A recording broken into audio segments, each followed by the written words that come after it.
오늘은 이사야 47장 말씀입니다. 이 이사야 47장에서는 바벨론 제국 자체의 멸망을 예언한 그런 말씀입니다.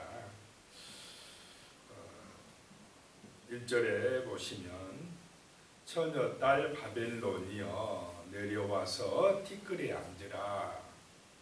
딸 갈대하여 보좌가 없어졌으니 땅에 앉으라. 내가 다시는 곱고 아리답다 일컬음을 받지 못할 것임이니라. 이 바벨론 나라, 당시 강대한 나라, 이스라엘을 멸망시켰던 그런 바벨론을 처녀딸로 비유하고 있습니다. 무남 동녀 외동딸이면 얼마나 귀하게 대접을 받았겠습니까? 그런 처녀딸처럼 귀하게 대접받는 이 바벨론 나라가 이제 무너지게 된다라고 하는 것입니다. 처녀딸 바벨론이여 내려와서 그 보좌에서 내려와서 티끌에 앉으라 라고 하는 것입니다. 이제 먼지더미 위에 앉게 될 것이다 라고 하는 것입니다. 딸 갈대하여, 여기서 갈대하는 바벨론을 말합니다. 갈대하여 보좌가 없어졌으니 땅에 앉으라. 내가 다시는 곱고 아리답다 일컬음을 받지 못할 것입니다. 강대할 때에, 번성할 때에 사람들이 우러러보며 그 좋은 보좌에 앉아서 막 대접받던 그 바벨론 나라가 이제 하루아침에 티끌에 앉게 될 것이다. 그 보좌에서 내려와서 땅바닥에 앉게 될 것이다 라고 이사야 선지자가 지금 말씀을 하고 있습니다. 예언을 하고 있습니다. 참 그래서 이렇게 번성한다고 아주 바벨론 나라처럼 강대하고 세상에서 제일 세다고 교만하면 안 될 줄로 믿습니다. 그러면 망한다는 것입니다. 2절에 보니까요, 그 바벨론이 맷돌을 가지고 가루를 갈고 너울을 벗으며 치마를 걷어 다리를 드러내고 강을 건너리라. 이 이스라엘 중동 지방에는 여인들이 이걸 쓰고 수건을 쓰고 다닙니다. 귀한 집 처녀들일수록 얼굴을 잘 안 보이고 맨살을 안 보이는데, 그런 처녀들이 이제 맷돌을 간다라고 하는 것은 노예가 된다라고 하는 의미입니다. 망해서 붙들려 가서 종이 된다는 것입니다. 그래서 맷돌을 가지고 가루를 깔고 그냥 귀하게 대접받던 처녀딸이 이제는 막 열 죽도록 일해야 돼. 맷돌 갈고 일해야 되는 그런 노예가 되고, 너울을 이 얼굴에 썼던 너울을 벗으며 너울을 쓰고 다닐 귀한 그런 딸로 대접받을 수가 없다는 것입니다. 치마를 걷어 다리를 드러내고 강을 건너라. 이제 치마를 걷고 강을 건너 다니고 일을 하느라고 이제 대접받는 일이 없어져 버린다는 것입니다.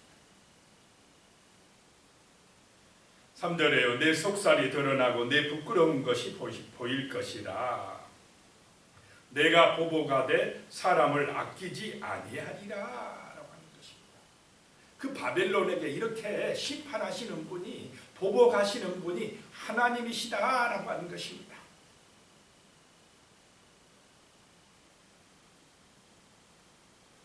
하나님이 보복하신다 라고 하는 것입니다. 우리가 생각할 때 하나님은 사랑의 하나님이다, 이 한 면만 생각해서 그냥 한없이 무조건 잘해주는 하나님으로만 생각하시면 안 된다는 거예요. 때로는 심판자로, 이 보복하시는 하나님으로, 징계하시는 분으로 나타나시기도 하신다라고 하는 것입니다. 자, 그런 하나님의 징계가 바벨론에게 임하는 것은 바벨론이 교만했기 때문에 그렇다라고 하는 것입니다. 자기가 마치 하나님인 채 했기 때문에 그렇다는 것입니다. 4절에 우리의 구원자는 그의 이름이 만군의 여호와 이스라엘의 거룩한 이시니라. 자, 우리 인간을 죄와 사망에서 구원해 주실 분은, 우리의 인간의 문제에서 여러 가지 걱정과 근심과 염려와 두려움에서 마귀에게서 구원해 주실 분은 오직 만군의 여호와 하나님이신 줄로 믿으시기 바랍니다. 하나님이 구원자다 알아가는 것입니다. 하나님을 경외하고 의지할 때에 사람들은 지혜로워지고 겸손해지고 마음에 사랑이 임하게 되고 화평하게 되고 서로 합력하여 선을 이루게 되고 아름다운 마음을 가지게 되고 구원받게 될 줄로 믿습니다. 하나님을 경외할 때에, 하나님을 인정할 때에, 창조주로 인정할 때에 세상은 하나님의 나라가 되어지고 하나님의 은혜와 복이 임하게 되어진다라고 하는 것입니다. 그런데 이 바벨론은 하나님이 아니라 바벨론 자기가 구원자라고 생각을 했습니다. 강대국이기 때문에, 세계에서 제일 힘이 센 나라이기 때문에 모든 나라를 자기가 다 관리하고 구원하고 다스리고 한다고 생각을 했습니다. 자기한테 잘 보여야만이 나라가 평안하다고 그렇게 구원자 행세를 했다라고 하는 것입니다. 그런 바벨론을 향하여 우리의 구원자는 바벨론이 아니라 만군의 여호와 하나님이라고 이사야 선지자는 선포하고 있는 것입니다. 자, 하나님이 구원자이심을 믿으시기 바랍니다. 세상 나라가 구원자가 아니라 하나님이 구원자다라고 하는 것입니다. 자, 그런데 사람들이 번성하고 잘 될수록요, 하나님이 보입니까? 안 보입니까? 하나님은 밀어내요. 인간들밖에 안 보입니다. 교만한 인간들, 권세 있는 사람들, 번성하는 사람들만 보여서 그 사람들이 좌지우지하는 것처럼 보여지는 것입니다. 바벨론이 그랬습니다. 그래서 타락한 세상을 오늘날에도 요한계시록 가면은 바벨론이라고 표현을 하고 있습니다. 5절에요. 딸 갈대하여 딸 바벨론이여 잠잠히 앉으라. 흑암으로 들어가라. 내가 다시는 여러 왕국의 여주인이라 일컬음을 받지 못하리라. 바벨론아, 갈대아야, 잠잠해라. 교만하지 마라. 큰 소리 치지 마라. 자, 뭔가 힘이 있으니까, 자기가 부자라고 생각하니까 큰 소리 치지 않겠습니까? 나 하나님 안 믿어도 잘 살아. 걱정 마라. 안 죽을 것처럼, 심판을 안 받을 것처럼, 영원히 자기가 권세가 있는 것처럼 그렇게 교만하게 행동하는 바벨론을 향하여서 잠잠해라 이 말씀합니다. 흑암으로 들어가라. 이제 깜깜한 데로 들어가게 될 것이다. 내가 다시는 여러 왕국의 여주인이라 일컬음을 받지 못하리라. 여주인 행세를 했다라고 하는 것입니다. 바벨론. 그래서 요한계시록에 가면 바벨론을 음녀라고 표현합니다. 세상 나라를 다스리는 음녀라는 것입니다. 6절 말씀에 보면요, 전에 내가 내 백성에게 노하여 내 기업을 욕되게 하여 그들을 내 손에 넘겨 주었거늘 내가 내 바벨론이 그들을 이스라엘을 긍휼히 여기지 아니하고 늙은이에게 내 멍에를 힘이 무겁게 메우며 그랬습니다. 전에 내가 내 백성에게, 하나님이 이스라엘에게 노하여, 왜 이스라엘에게 하나님이 노하셨습니까? 하나님을 하나님으로 인정을 안 해요. 이스라엘이 하나님의 말씀에 순종해야 되는데, 하나님을 예배해야 되는데 우상을 만들어 가지고 세상 사람들처럼 그렇게 행동을 하니까 하나님이 노하였다라고 하는 것입니다.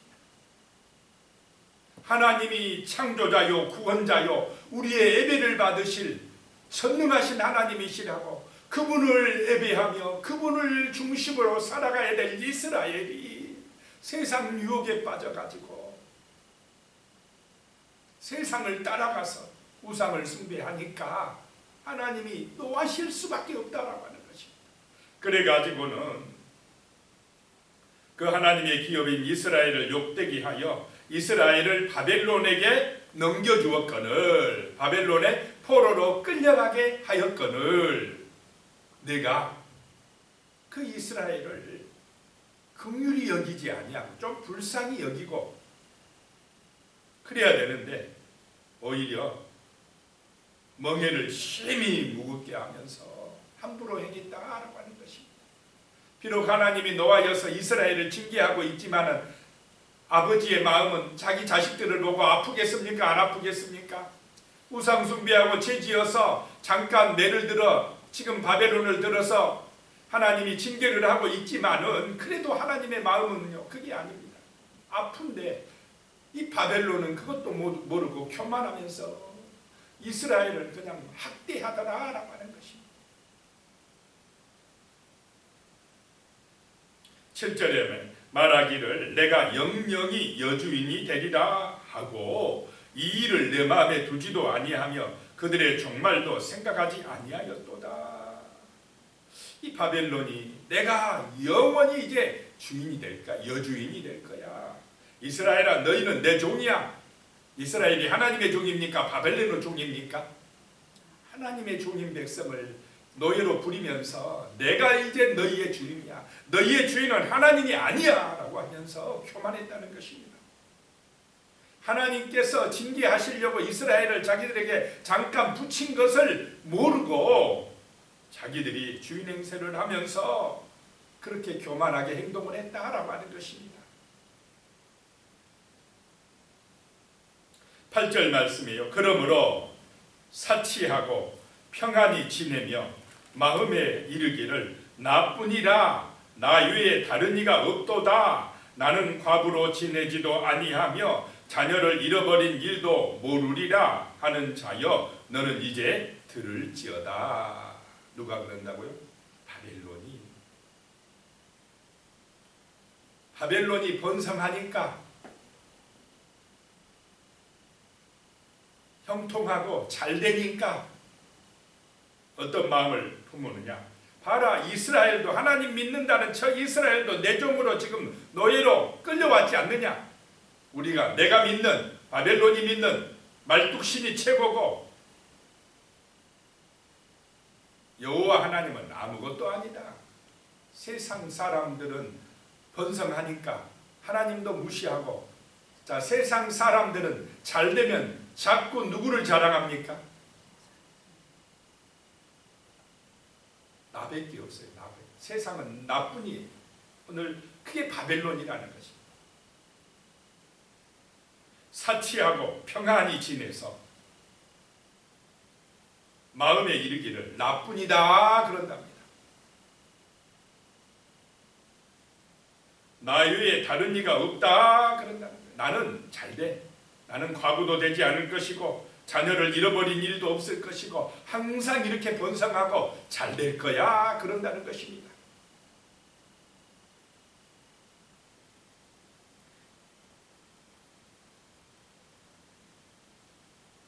근데 세상이 지금도 똑같다 이 말입니다. 세상이 교만해요. 번성하면 잘 되면. 그런데 번성하고 잘 될 때에 이 마음에 하나님을 기억하고 하나님을 온전히 예배하며 살아가는 사람이 복 있는 사람인 줄로 믿습니다. 하나님은 그런 사람을 귀하게 여기시고 구원하시고 보호하시고 축복하십니다. 내 중심이 되면 안 된다. 나뿐이다 그러면 안 된다는 것입니다. 창조주가 계신다고, 구원자가 계신다고 우리는 예수 그리스도의 증인으로 살아가야 될 줄로 믿습니다. 그것이 가정을 살리는 길이고 나라를 구원하는 길이 되는 것입니다. 하나님을 잊어버리고 자기가 하나님의 자리에 올라서는 순간 우리는 바벨론의 길, 멸망의 길을 가는 것입니다. 마귀의 노예 생활하는 것입니다. 그러면은 9절에 보니까요, 한날에 갑자기 자녀를 잃으며 과부가 되는 이 두 가지 일이 내게 임할 것이라. 내가 무수한 주술과 많은 주문을 빌릴지라도 이 일이 온전히 내게 임하리라.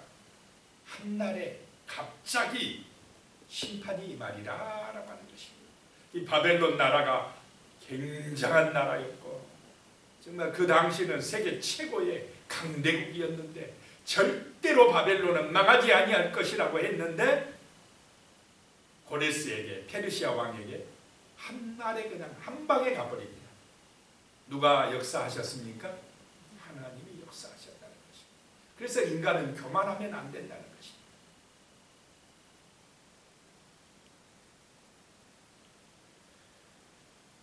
내가 바벨론이 무수한 주술과 많은 주문을 빌릴지라도, 자기중심적인 사람은요 막 주문을 많이 외워요.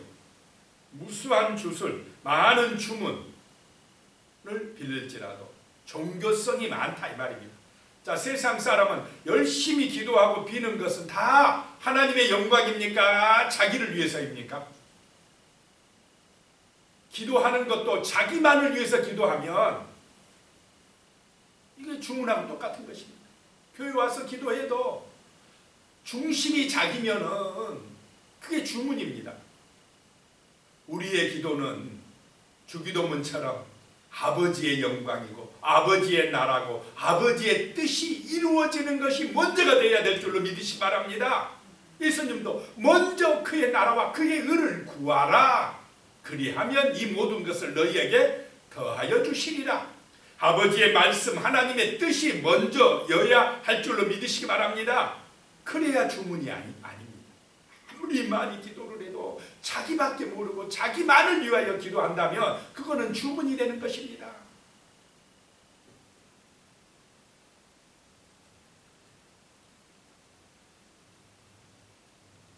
이 바벨론의 기도는 내가 주인 되는 기도다라고 하는 것이, 우상숭배는 자기만을 위하여 뭔가 비는 거, 이거는 우상숭배다라고 하는 것입니다.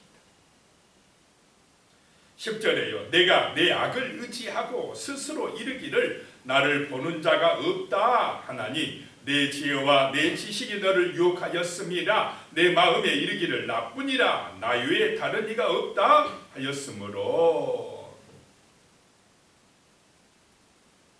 나뿐이야, 내가 최고야, 이렇게 자기중심적인 사람은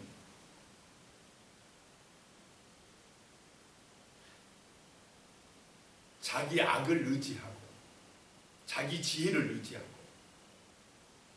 스스로 막차 나를 보는 자가 없으니까 하면서 죄악 속에 살아가는데, 11절이에요. 그런 사람에게 재앙이 내게 임하리라. 그런 바벨론에게 재앙이 내게 임하리라. 그러나 내가 그 근원을 알지 못할 것이며 손해가 내게 이르리라. 그러나 이를 물리칠 능력이 없을 것이며 파멸이 호련히 내게 임하리라. 그러나 내가 알지 못할 것이니라. 재앙이 갑자기 임하고 파멸이 호련히 임하는데 알지 못한다라고 하는 것입니다. 12절에요. 이제 너는 젊어서부터 힘쓰던 주문과 많은 주술을 가지고 맞서보라. 혹시 유익을 얻을 수 있을는지, 혹시 놀라게 할 수 있을는지. 점치고 굿하고 자기만을 위해서 뭔가 하던 그런 일들을 해봐라. 그러면 내가 그 파멸에서 혹시 벗어날지 모르는지 한번 해봐라. 13절이요. 내가 많은 계략으로 말미암아 피곤하게 되었도다. 하늘을 살피는 자와 별을 보는 자와 초하는 날에 예고하는 자들에게 일어나서 내게 임할 그 일에서 너를 구원하게 하여 보라. 많은 계략, 인간의 깨를 가지고 한번 너 거기서 한번 벗어나봐. 하늘을 살피고 별을 보고 초하는 날 점쳐주고. 하늘을 살피고 별을 왜 봅니까? 이 당시에 점성술사들이 점치려고, 인간의 운세를 보려고, 그렇게 해서 한번 그런 점성술사들에게 너의 구원을 점쳐보게 해봐라. 되는지. 14절에 보라, 그들은, 그 점치는 자들은 초계 같아서 불에 타리니 그 불꽃의 세력에서 스스로 구원하지 못할 것이라. 이 불은 덮개할 숯불이 아니요 그 앞에 앉을 만한 불도 아니니라. 고기 구워 먹는 숯불이 아니라는 것입니다. 어떤 불이라는 것입니다. 그러니까 심판의 불이 된다 라고 하는 말씀입니다. 15절에요. 내가 같이 힘쓰던 자들이 내게 이같이 되리니 어려서부터 너와 함께 장사하던 자들이 각기 제 길로 흩어지고 너를 구원할 자가 없으리라. 자, 바벨론의 심판에 대해서 말씀하고 있습니다. 바벨론의 길은 자기뿐이다. 자기만을 생각하고 자기 욕심으로 가는 세상의 길인 줄로 믿으시기 바랍니다. 하나님을 인정하지 아니하고 예배하지 아니하고 하나님 중심이 아니고 그렇게 자기 욕심에 빠져서 나뿐이라고 하는 이 세상의 길, 지금 많은 세상 사람들이 이 길로 가고 있지 않습니까? 자기 권세 자랑하고 재물 자랑하고 자기의 어떤 사치함을 자랑하면서 자기뿐이라고 하는 사람들 결국은 일시에 망하게 된다는 것입니다. 파멸이 임한다는 것입니다. 우리는 그 제약의 길에 가지 아니하고 철저하게 하나님의 말씀에 의지하는, 하나님을 예배하는 믿음의 길을 가야 될 줄로 믿습니다. 기도드리겠습니다. 하나님 아버지, 오늘 말씀을 통해서 처녀딸 바벨론의 심판에 대해서 봅니다. 바벨론이 어리석게도 자기뿐이라고 나뿐이라고 말하면서 교만하고 사치하고 하나님을 잊어버리고 그렇게 살아가니까 하나님의 심판을 받아 멸망할 수밖에 없다는 것을 보게 됩니다. 하나님 아버지, 정말 오늘 이 시대도 바벨론의 길을 가고 있습니다. 너무나 많은 사람들이 자기가 주인되어 자기의 영광만을 위하여 사치하고 평안의 길을 보내면서 하나님을 잊어버리고 하나님 없는 세상을 꾸려가려고 하고 있습니다. 주여, 이 땅 가운데에 하나님의 구원 역사가 나타나게 도와주시옵소서. 이 땅의 어리석은 백성들을 불쌍히 여겨주시고 겸손한 마음으로 하나님을 인정하고 구원의 길로 들어설 수 있도록 아버지 하나님 불쌍히 여겨주시옵소서. 그 심령에 역사하여서 하나님을 알고 믿고 구원받을 수 있는 은혜가 이 땅 만백성 위에 임할 수 있도록 도와주시옵소서. 우리 하나님의 교회들이, 우리 하나님의 거룩한 성도들이 그들에게 복음을 전하여서 그들의 영혼을 구원으로 생명으로 인도할 수 있도록 성령 충만함을 부어주시옵소서. 능력을 허락하여 주시옵소서. 충만한 은혜를 내려 주시옵소서. 새 힘을 주시옵소서. 예수님의 이름으로 기도드리옵나이다.